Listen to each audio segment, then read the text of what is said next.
Salut les coachs, si vous avez des athlètes qui sont terriblement stressés en compétition, qui perdent leurs moyens le jour des matchs, et ben restez dans cette vidéo parce qu'on va en parler tout de suite.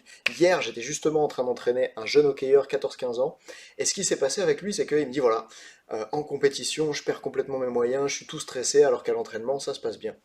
Et quand je lui demande qu'est-ce qui fait qu'il est stressé en compétition, il me dit ben j'ai peur. Ok, je lui dis ben, de quoi est-ce que tu as peur quand tu as peur?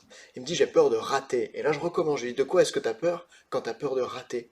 Il dit ben j'ai peur de ne pas être sélectionné pour les compétitions suivantes ou pour l'équipe du niveau supérieur si je rate. Et donc ce jeune, il était tout à fait stressé parce qu'il avait peur de rater. À ce moment-là, évidemment, son entourage lui avait déjà dit mais tu sais, c'est pas grave de rater. Et pourtant, lui, il avait toujours ce niveau de stress aussi élevé. C'est pour ça qu'on a commencé à travailler ensemble. Et dans cette vidéo, je vais te présenter les stratégies que j'ai utilisées pour le libérer de sa peur de rater. Et on verra dans les jours suivants à quel point ça a fonctionné chez lui. En tout cas, il s'est vraiment passé quelque chose pendant la séance.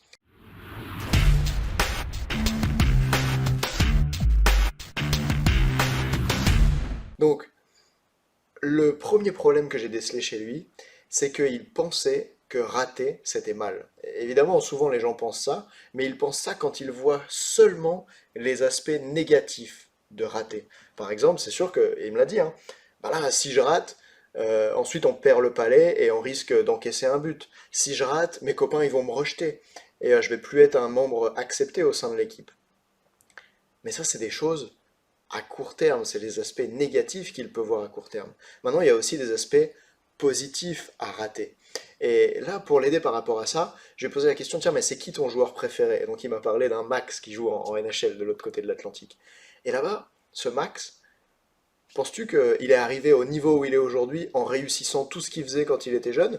Et là, il m'a dit lui-même, non, non, il a raté plein de fois, et c'est parce qu'il a raté plein de fois qu'il a pu apprendre. Là, je commence à me dire, ok, il y a peut-être quelque chose à faire avec ce jeune. Il a compris que derrière raté, il n'y avait pas que noir ou blanc. Et donc, on commence à construire ensemble avec cette idée qu'il peut y avoir des avantages à rater.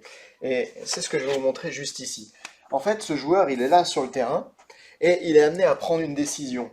Soit il va faire une passe.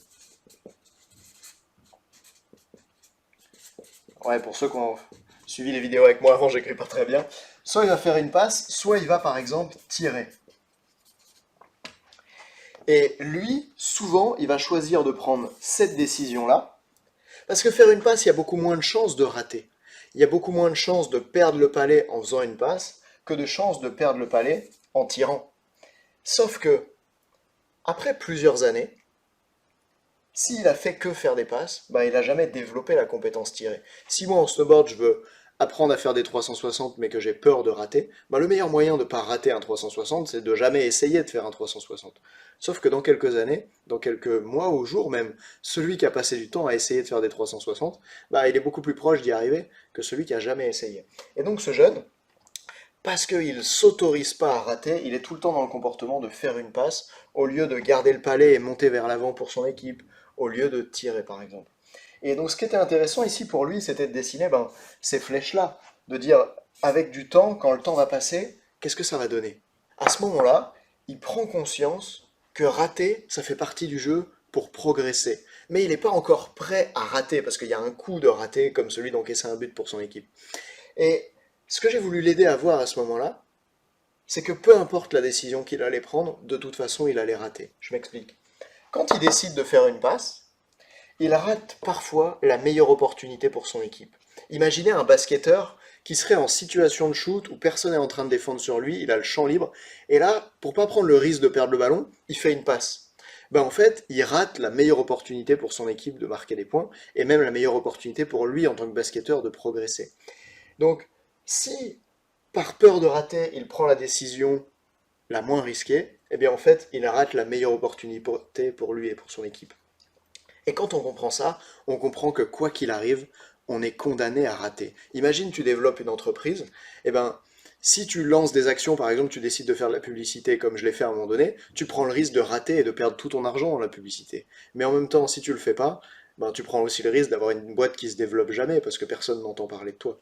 Et rentrer ça dans la tête des jeunes, c'est un truc hyper important à faire si tu es coach, c'est leur montrer que rater, eh ben, il y a du positif et du négatif, et que de toute façon, ils sont condamnés à rater des choses. Une fois qu'il a eu compris ça, Il a compris que la seule chose qu'il pouvait faire dans la vie et sur un terrain de hockey, c'était choisir qu'est-ce qu'il est prêt à rater. Choisis en fonction de ce que tu veux devenir, pas en fonction de ce qui est confortable, je lui ai expliqué. Et ouais, pas en fonction de ce qui est confortable, pourquoi? Parce que dans la vie, oh là, pardon, j'ai pas écrit dans le bon ordre, tout le monde va rencontrer des problèmes. La vie, c'est des problèmes. Comment je vous explique ça? Si en ce moment, je décide juste de m'endenger du chocolat, parce que c'est trop agréable le chocolat, et tous mes repas, je les mange avec du chocolat. Actuellement, ça me pose aucun problème, parce que c'est hyper bon, ok? Et j'ai pas à gérer le problème de limiter ma consommation de chocolat ou de pas en manger du tout, ce qui serait une frustration. En décidant de manger du chocolat maintenant, je supprime les problèmes maintenant, mais je me condamne à avoir des problèmes plus tard, si la consommation est importante évidemment. Et ça marche pareil pour le sport. Par exemple, moi je fais du crossfit pour essayer de rester en forme. Et quand je vais à la salle de CrossFit m'entraîner, je rencontre des problèmes parce que c'est dur, parce que ça fait mal, parce que quand j'y suis, je me dis oh là là, mais qu'est-ce que tu fais là? Et après, je continue de pousser pour progresser quand même. Parce que si je veux pas me confronter au problème de faire du CrossFit maintenant, le problème que je vais rencontrer plus tard, c'est cet hiver en snowboard, de ne pas avoir la force musculaire de faire le snowboard comme je voudrais le faire, et puis dans plusieurs années, peut-être d'avoir des maladies, de l'obésité, etc. Donc la vie en fait c'est choisir quel problème tu veux avoir maintenant, ou reporter ces problèmes à plus tard, mais dans tous les cas tu as des problèmes. Et une fois qu'il a compris ça, il a pu comprendre que soit il peut faire face aux problèmes maintenant, de devoir faire des erreurs peut-être quand il garde le palais, quand il tire, et subir la frustration au sein de l'équipe, peut-être par rapport à ça. Soit il peut avoir le problème plus tard, de ne pas être sélectionné, parce que qui va sélectionner pour faire du haut niveau? Un joueur qui ne sait pas tirer. Et là, c'est la question que je lui ai posée. À ce moment-là, il a vraiment pris conscience que s'il ne changeait pas, il allait rater les sélections. Tout à l'heure, ce que je t'ai dit, c'est qu'il avait peur de rater parce qu'il avait peur de ne pas être sélectionné pour les équipes du niveau supérieur. Quand ce jeune, je lui ai dit, mais aujourd'hui, appelons-le Jean-Paul, aujourd'hui, si toi tu devais recruter un joueur, est-ce que tu recrutais le Jean-Paul qui est assis devant moi? Il m'a dit bah non, c'est un Jean-Paul qui ose pas, qui prend pas de risque, et du coup s'il ose pas, il prend pas de risque, il va jamais progresser, je le recruterai pas. Et là il s'est passé un truc, quand il a lui-même compris qu'il se recruterait pas, ça exprime qu'il a besoin de faire changer son comportement.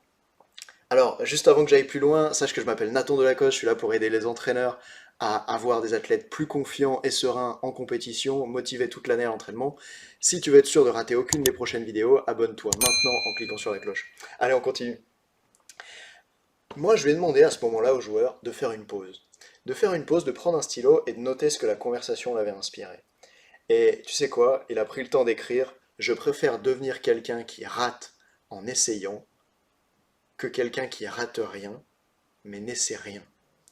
Et à ce moment-là, j'avais envie de lui dire, tu sais, quand tu auras plus peur de pas devenir qui tu as envie de devenir que de faire des erreurs, alors tu pourras être libéré de ton stress en compétition. C'est donc ainsi qu'au fil de la séance, le joueur qui était carrément stressé parce qu'il avait peur de rater et de ne pas être sélectionné, il a pris conscience que dans tous les cas, il était amené à rater des trucs et qu'il fallait qu'il choisisse ses problèmes, et que par rapport à ça, quand tu branches les personnes sur l'identité plutôt que sur le comportement, quand tu les amènes à voir que ce qui craint en fait, c'est pas de rater ou de pas rater. Ce qui craint, c'est de pas devenir qui t'as envie de devenir, et de voir que si tu progresses pas, en fait, les sélections, tu vas pas les rater parce que tu as raté un tir sur le terrain.